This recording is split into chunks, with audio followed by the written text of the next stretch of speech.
И снова с вами я, Сергул.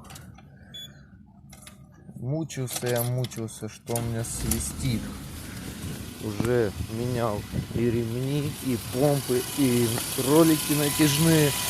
Купил вот наушники стратоскопы. Хорошая штука. В итоге что я выяснил? То, что датчик коленвала просто как-то чуть-чуть шоркает об эти зубья или что-то в этом роде. Вот я его на вспышку, конечно, не включится. Вот его прижимаю, он свистит. Но это так сильно не слышно, думаю, на телефон. А оттаскиваю назад, все, пропадает. Я мучился с этим уже, наверное, полмесяца, уже не знал, что делать. А штука элементарная. Воду инжектора вот поставил, я ездил теперь, какую-то услугу, я не знаю.